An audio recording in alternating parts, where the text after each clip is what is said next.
Salut, j'espère que vous allez bien.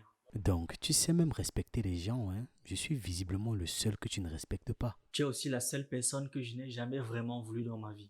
Coïncidence? Aujourd'hui, nous allons parler de Modibo Keïta. Monsieur le Président, voulez-vous vous mettre à disposition de l'armée? C'est là la première phrase du dialogue surprenant entre Modibo Keïta et le leader putschiste Tchekoro Bagayoko. Le président finit par obtempérer et est conduit dans un tank à Bamako en 1968 où on le somme de renoncer au socialisme.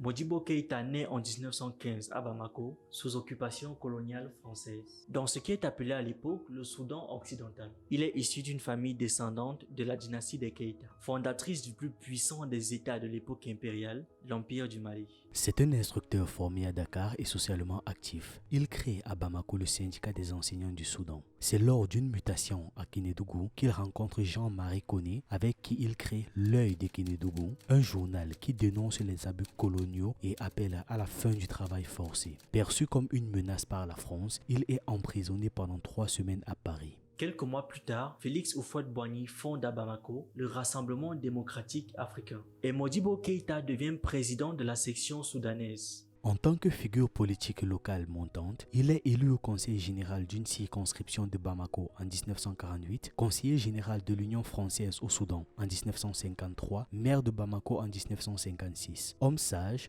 posé et charismatique, il est élu la même année député de la colonie du Soudan au Parlement français. C'est donc tout naturellement qu'il va mener le pays à l'indépendance. En 1959, la Fédération du Mali se crée. Elle regroupe les actuels Mali, Bénin, Burkina Faso et Sénégal. La France et le président sénégalais Léopold Sédar Senghor manœuvrent à la dislocation de cette union. C'est donc seul que le Mali accède à l'indépendance le 22 septembre 1960. Panafricaniste et anticolonialiste, Modibo Keïta critique la guerre de la France en Algérie et force les Français à retirer leurs bases militaires de son pays. Il fait partie des non-alignés qui ne veulent être ni du bloc occidental ni du bloc soviétique. Il signe avec Kwame Nkrumah du Ghana, Sékou Touré de la Guinée et Patrice Lumumba du Congo le pacte fondateur de l'Union des États africains, acte de base à un État fédéral africain. Sur le plan intérieur, il valorise l'agriculture, fait de l'éducation son arme principale. Il industrialise le secteur du riz, du sucre, du tabac et fait construire le barrage de Sotouba sur le fleuve Niger. 40 entreprises d'État sont créées et les postes de cadre sont réservés aux Africains. En octobre 1960 est créée la Société malienne d'importation et d'exportation. Celle-ci dispose du monopole sur le commerce des produits manufacturés et des biens alimentaires sur leur distribution dans tout le pays. Modibo Keïta fait l'acte révolutionnaire de sortie du franc CFA et fait battre monnaie secrètement en Tchécoslovaquie pour ne pas être bloqué par la France.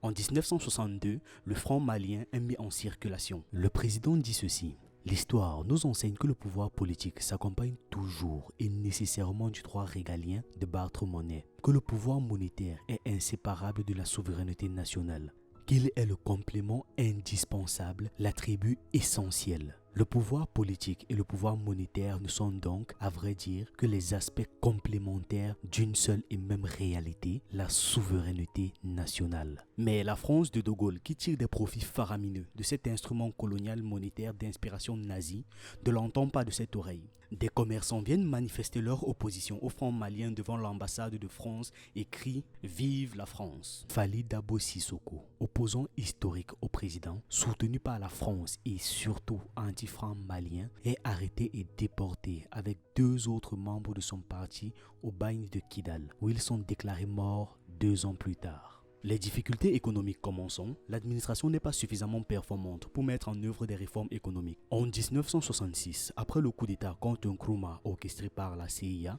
Modibo Keïta suspend la constitution et instaure un comité national de défense de la révolution qui a pour but d'éviter au Mali un destin congolais, togolais ou ghanéen. Le CNDR est pointé du doigt pour ses dérives et son appareil répressif. En difficulté, le président finit par céder devant la France qui reprend le contrôle de la monnaie malienne. Le FMI la dévalue à 50%, la crise économique et politique gagne le pays. De retour d'une conférence économique à Koulikoro, le 19 novembre 1968, son cortège est arrêté à l'entrée de Bamako. Modibo Keïta est déposé par un coup d'État orchestré par la France. Elle le remplace par le lieutenant Moussa Traoré qui instaure une dictature qui durera 23 ans. Le père de l'indépendance est emprisonné à Kati puis à Kidal dans des conditions épouvantables où il meurt en 1977. Il est alors interdit de prononcer son nom et il est banni de la mémoire populaire. Sa mémoire ne sera réhabilitée que par le président Alpha Omar Konaré après le renversement de Moussa Traoré. Le Mali voit toujours cet homme comme le père de son indépendance. Modibo Keïta reste avec Lumumba et Kwame Nkrumah entre autres l'un des principaux artisans des indépendances africaines et de l'unité africaine.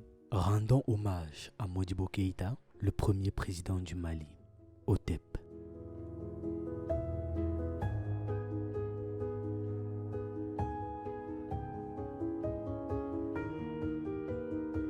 Pour ce second épisode que vous venez de voir qui parlait de Modibo Keïta, les sources ont été Afrique Express, Griot, Web Afrique et Michel Colomb.